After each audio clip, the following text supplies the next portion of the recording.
Hello everyone, my name is Rachel. Welcome back to my channel. Today I am here with another book haul because I can't stop buying books. These are all the books that I bought since my last book haul, which of course I will link up in the cards above.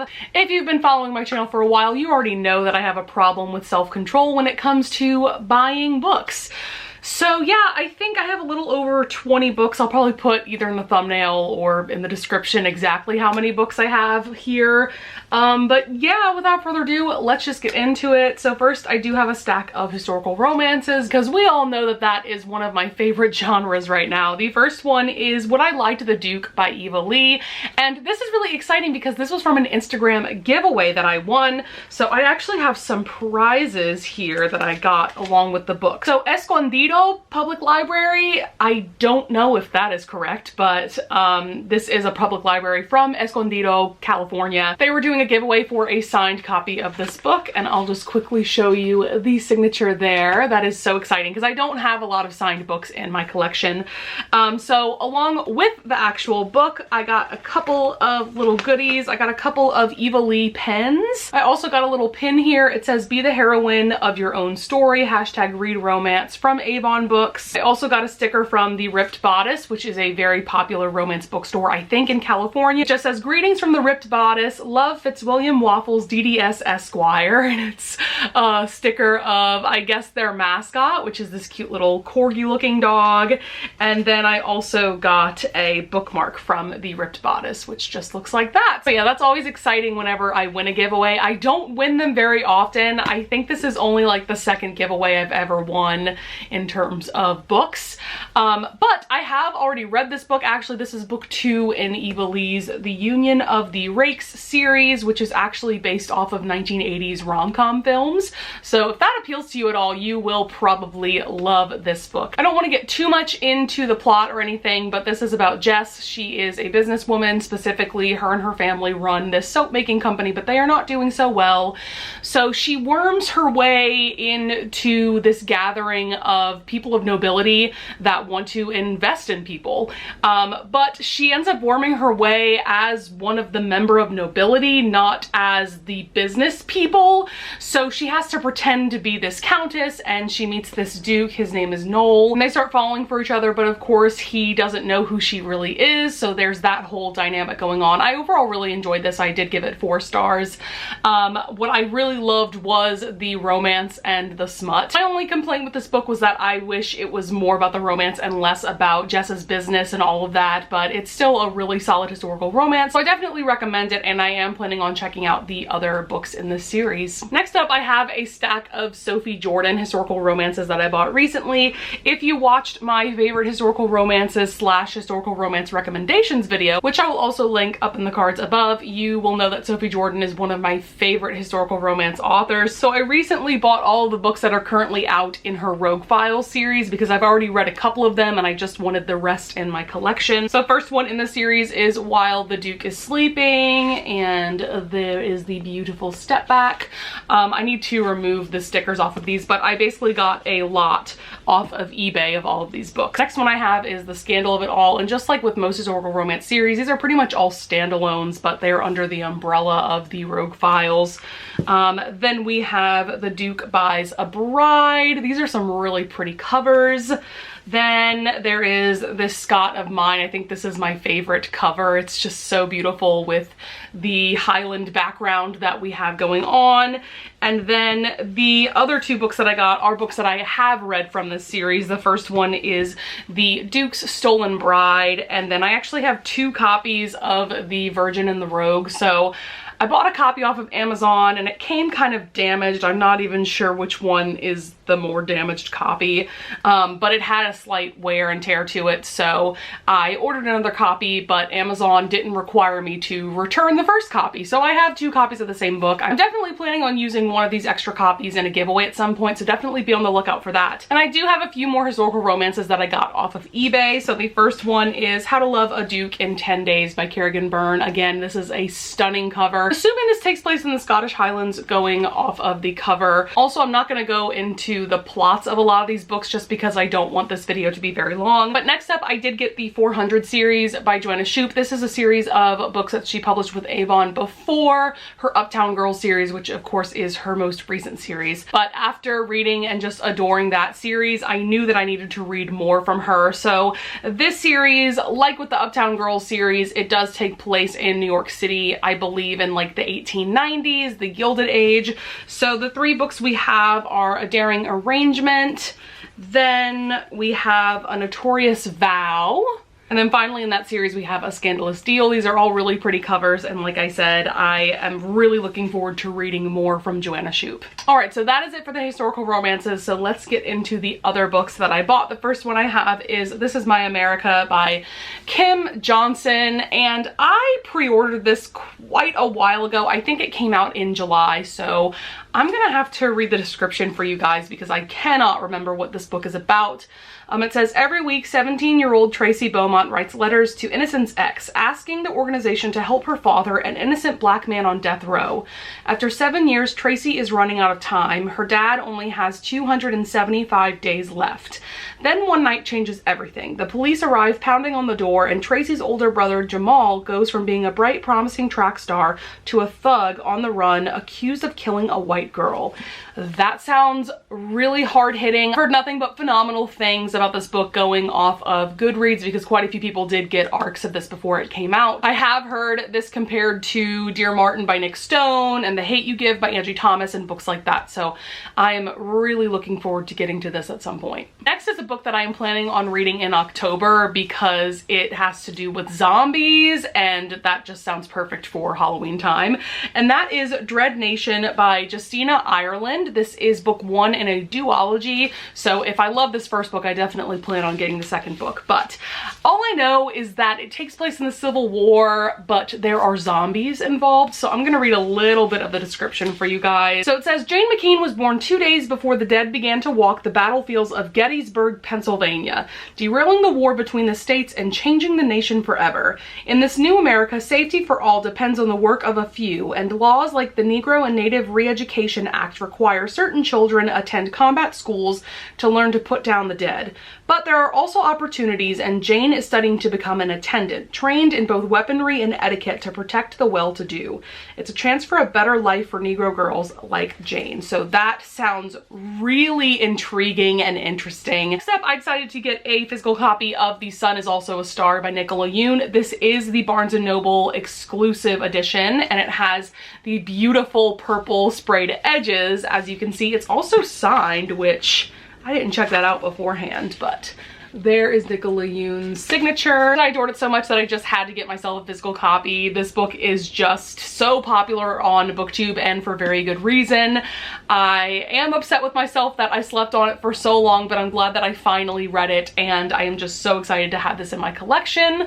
Also, these purple edges are everything because purple is my favorite color. Next up, we have The Mothers by Britt Bennett. So I read The Vanishing Half back in July, I believe, and I just adore that book so much. I have a feeling it is definitely going to be one of my top books of 2020. Britt Bennett's writing style is just phenomenal, and I also loved the story and everything. But I knew after reading that I needed to read her debut. So I'm gonna read a little bit of the description because once again, I can't remember what this book is about. So it says, an urgent and provocative debut from an exciting new voice, The Mothers is a book about community and ambition, love and friendship, and living up to expectation in contemporary Black America.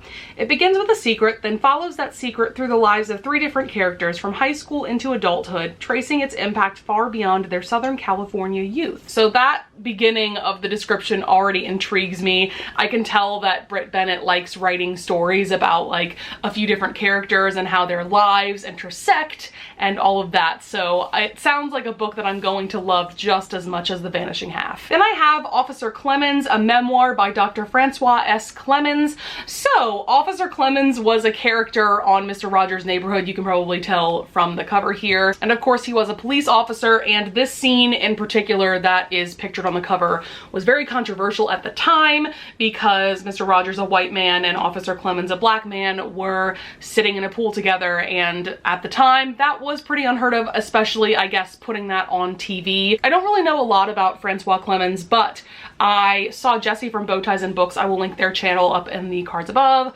I love their channel so much, but they raved about this book recently. I'm gonna read a little bit of the description for you guys. Intimate debut memoir by the man known to the world as Mr. Rogers' Neighborhood's Officer Clemens, who made history as the first African-American actor to have a recurring role on a children's television program. A new wide world opened for Clemens, but one that also required him to make painful personal choices and sacrifices. So that already drew me in. I'm really looking forward to reading this. I just need to read more memoirs. Next up, I have a couple of recent romance releases. The first one is Tools of Engagement by Tessa Bailey. This actually just came out today. I pre-ordered it off of Amazon, which is how I was able to get it on release day. So this is book 3 in her Hot and Hammered series, which is the series that includes Fix Her Up and Love Her or Lose Her. Have really enjoyed both of those books, and I've heard really awesome things about this third and I think final installment of the series. So this book is about Wes and Bethany. They end up competing on this show Flip Off, which is a competition about who can flip houses the best, I guess. That sounds like a really fun time. We've already been introduced to their characters in the first 2 books, so we've kind of gotten a sense of their dynamic and everything. So yeah, that sounds really cool. Then we have The Roommate by Rosie Dannon. So this one is about Josh and Clara. They end up becoming roommates. And they were roommates. Oh my god, they were roommates. And then one day Clara looks him up online and finds out that Josh is actually a porn star. So that's awkward and interesting. Once again, I've heard nothing but phenomenal things about this book on Goodreads because quite a few people got ARCs. So yeah, I'm really excited about reading both of these really soon. Then next up, I have 2 books in a series. So the first book is From Blood and Ash. This is by Jennifer L. Armentrout. This is a fantasy romance series that I have just heard incredible things about from a lot of romance booktubers that I follow and trust. All I know about this is that it is a fantasy that has to do with vampires and that it's perfect for fans of Sarah J. Maas. So, I mean, just sign me up because that sounds perfect for me. So, based off of the synopsis, it sounds like it's about this woman, Poppy. She is the maiden, sounds like a very important person in their kingdom. And essentially she's waiting for the day of her ascension, which we don't really know what that is based off the synopsis, but she would rather be with the guards fighting back the evil that took her family than preparing to be found worthy by the gods. Then she meets this guy, Hawk, who is a guard honor bound to ensure her ascension and her life. And it sounds like there's a bit of enemies to lovers because it says he incites her anger, makes her question everything she believes in, and tempts her with the forbidden. So that sounds really awesome. I did also go ahead and get the sequel, which is A Kingdom of Flesh and Fire. This just came out on September 1st, which is really awesome. All right, I had to adjust my angle because my foot was falling asleep. So anyways, next I have a couple of other recent releases that came out on September 1st. The first one is Majesty by Catherine McGee. This is book 2 in the American Royals, I think, duology. So this is the second and final book. But essentially this series is about what if America was a monarchy instead of a democracy.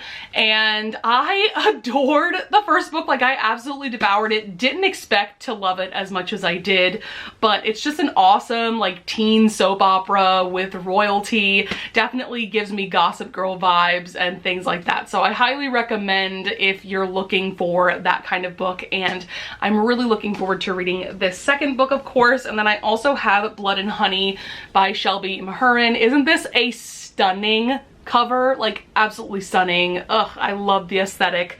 But this is book 2 in the Serpent and Dove series. This was going to be a duology, but was expanded into a trilogy, which scares me a little bit. I did talk about this in my most anticipated releases for the rest of 2020 video, so if you want to check that out, I will of course link it up in the cards above. But I am scared that this is going to have filler book syndrome, and I have seen some reviews that are not so positive on Goodreads, so we will just have to see. Next up, I have My Best Friend's Exorcism by Grady Hendrix. So I read the Southern Book Club's Guide to Slaying Vampires a few months back. That is his newest release, and I think this came out maybe a couple of years ago. I'm not really sure. First of all, I love the aesthetic. It looks like an 80s, you know, VHS tape, and I'm just so here for it. But Grady Hendrix essentially writes horror/thriller novels that kind of have a vibe of satire, but not really. They're just very interesting and unique. I'm gonna read a little bit of the back for you. It says, high school sophomores Abby and Gretchen have been best friends since 4th grade, but after an evening of skinny dipping goes disastrously wrong, Gretchen begins to act different. She's moody, she's irritable, and bizarre incidents keep happening whenever she's nearby. So I have heard that this book is kind of based off of the obsession that was going on in the 80s with like Satanism and things along those lines. I don't know too much about that topic. Definitely going to read this next month because it sounds like the perfect Halloween read. So next up we have The New Jim Crow. This is by Michelle Alexander, Mass Incarceration in the Age of Colorblindness. This is a book that so many people were recommending when a couple of months ago I was looking into books to further educate myself about racism in this country and race. This book focuses on mass incarceration in the prison system in the United States and how it disproportionately affects Black people to this day. It essentially started in the 80s and has continued on since then. So it says, seldom does a book have the impact of The New Jim Crow. Since it was first published in 2010, it has been the winner of numerous awards and has spent nearly 250 weeks on the New York Times bestseller list. It has been cited in judicial decisions, read in countless faith-based and secular book clubs, and adopted in campus-wide and community-wide reads. Motivated by Michelle Alexander's searing indictment of our criminal justice system and her unforgettable argument that we have not ended racial caste in America, we have merely redesigned it. So that sounds absolutely amazing. And last but not least, I have my book of the month picks from the last couple of months. I'm gonna start with my August pick. I decided to go with The Unraveling of Cassidy Holmes by Alyssa R. Sloan. And this is a book, the plot definitely reminded me of Daisy Jones and the Six, but this of course is about Cassidy Holmes. She was a part of this fictional pop group called Gloss, which is definitely very reminiscent of the Spice Girls going off of the synopsis, and it looks like it centers around the year 2002 when the group suddenly imploded. And at the center of it all was Sassy Cassie, the Texan with a signature smirk that had everyone falling for her hook, line, and sinker. But now she's dead from suicide. So it sounds like this book is all about figuring out what went wrong with the group and of course what led to her suicide. So this sounds very hard-hitting but also very interesting.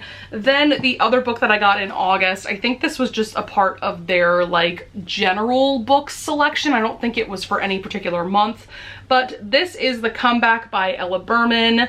And I can't remember what this is about, but I think it also gave me Daisy Jones and the Six vibe, but also Seven Husbands of Evelyn Hugo vibes, I think. But it says, at the height of her career and on the eve of her first Golden Globe nomination, teen star Grace Turner disappeared.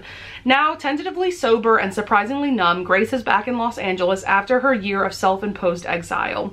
She knows the new private life she wants isn't going to be easy as she tries to be a better person and reconnect with the people she left behind. So then for the other two books that I got for Book of the Month, the first one is my selection for September 2020, and that is Transcendent Kingdom by Ya Gyasi. I think that's how her name is pronounced. I know that she's from Ghana. So this says, Ya Gyasi's stunning follow-up to her acclaimed Homegoing, which is a book that I really want to read as well, is a novel about a Ghanaian family in the contemporary South, at once a profound story about race in America and an astonishingly intimate portrait of a young woman reckoning spiritually and intellectually with a legacy of unmanageable loss. Gifty is a 6-year PhD candidate in neuroscience at the Stanford University School of Medicine, studying reward-seeking behavior in mice and the neural circuits of depression and addiction. Her brother Nana was a gifted high school athlete who died of a heroin overdose after an ankle injury left him hooked on Oxycontin. Her suicidal mother is living in her bed. Gifty is determined to discover the scientific basis for the suffering she sees all around her. But even as she turns to the hard sciences to unlock the mystery of her family's losses, she finds herself hungering for her childhood faith, grappling with the evangelical church in which she was raised, whose promise of salvation remains as tantalizing as it is elusive. So once again, I've heard nothing but phenomenal things about this book, as well as her debut novel, which, like I said, I really need to get to. And then the other book that I got in my September box was A Rogue of One's owned by Evie Dunmore. So this is book 2 in her A League of Extraordinary Women series, which is a historical romance series. So again, you could read these as standalones. I did really enjoy the first book, which was called Bringing Down the Duke. What's really cool about this series is that it has to do with the suffragist movement in London, which is a really cool historical background to have in a historical romance. It definitely has a unique vibe going on. This one is about Lucy, who I think is the leader of the suffragist group that the main character from the first book was a part of. So yeah, I'm really excited for that as well. And with that being said, that is it for this book haul. We got through all of them. Thank you guys so much for watching. I would love it if you would leave a comment down below if you want to discuss any of the books that I brought up in this video. And I would also love it if you would leave a like and subscribe. And I thank you in advance if you do. And I'll see you guys in the next video. Bye!